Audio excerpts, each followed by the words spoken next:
Today, I'm going to be going through the Nightmare Fuel of Mystic Messenger. If y'all don't know what Nightmare Fuel is, it's a tab, a part of TV tropes where you can see all of the scary shit from TV shows, from games, etc. And in some cases, it puts parts of the show or the game in new light where it's more terrifying.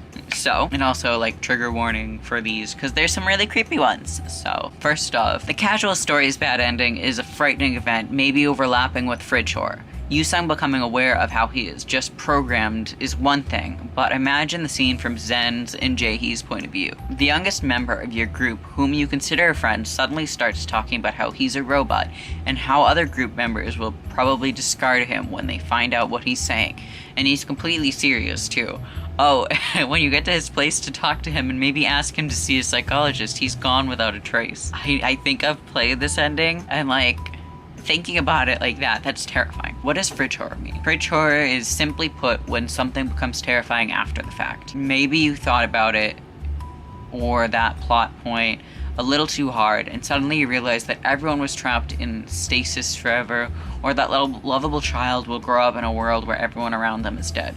This can be either intentional or unintentional by the author. I think out of all the horror things, fridge horror is the worst for me. I don't like jump scares, but I think the worst for me is fridge horror. But I can take a lot of things and overthink them anyways. It's just that stuff that's fridge horror is probably easier to overthink. Okay, unlike all the other after endings, 7's after ending is more of a downer ending. First, there's a hope spot where it shows that Saeran has officially escaped from Mintai and reconciled with 7, even befriending the other RFA members. Then, right when you think a heartwarming moment is about to appear, there's a cruel twist ending where it turns out that it was all just a dream, which is even more chilling when the creepy music box tune plays. I literally could not pronounce ominous. I did it. Oh my god, I've been trying to say that correctly for so long. Okay. Oh my god, that ending, 7's after ending, I hate so much because it's such a good after ending, but like, why? I just want a happy ending for 7. I'm just pretending the all just a dream thing does not exist. Speaking of hope spot, on the 10th day of 7's route, some players would go on a game branch thinking everything is okay and that 7 will be saved. If you pick the wrong choices, surprise, you're treated to a hope spot where Saeran says he believes you, and everything seems okay until he leads you into a trap with the intentions to keep 7 as his prisoner forever. Congratulations on the ending. See, I have not played any of 7's bad endings. I know what they are, but I have not played them because I don't like, because I've played one of them. I just don't like saying anything mean to 7, so the one 7 bad ending I've played is one where you just are like, too nice to him and you're like, let's run away together. And the other endings, I think you have to be mean to him, and I just can't do that. 7's second bad end on the 10th day, bad relationship ending 2, ends in Saeran having a mental breakdown and shooting 7 to death in front of your eyes. It doubles as a tearjerker in that before it happens, 7 tries to comfort you. It also counts as a fridge horror in the implication that you're killed along with him since Saeran mistakes you for his mother.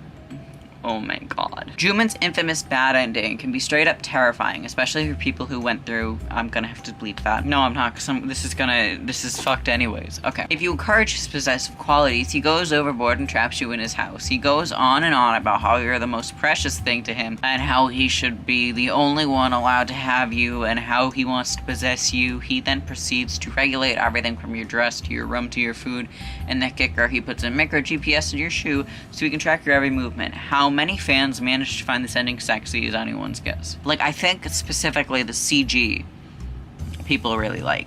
I don't know if a lot of people who like the CG and think it's hot have actually played the after and have played the bad ending. I feel like there's a disconnect between people liking that CG and thinking it's hot and people having played the ending. Like, I haven't even played that ending. Jumin's possessiveness doesn't end there. In his bad relationship ending 2, his possessiveness goes so out of hand that the only option is being driven to suicide. In V's route, there's a lovely scene of Ray force-feeding V the drugs that Rika uses to brainwash her victims. V's cries and coughs of agony are already difficult to listen to, but there's also the implication that Ray's holding back on him. Ray constantly talks about how the bad hand, presumably his Saeran unknown personality, is itching to come out and torture and kill V. He almost does. If you call V after that, you'll hear V panting and coughing, quite obviously in huge pain, while Ray demands him to tell you not to worry. Instead, V tries to apologize for not saving you, which angers Ray. After that, V goes quiet, and Ray, sounding like he's on the verge of a mental breakdown, quietly says to himself that since V's still breathing, everything's fine. He then tells you to listen to the Savior, and that he has something to take care of, and hangs up. The whole thing couldn't possibly be more horrifying. I literally went back to play V's route to get this call. It was a lot. Like, I'd have to actually listen to it to remember, like, how bad it is.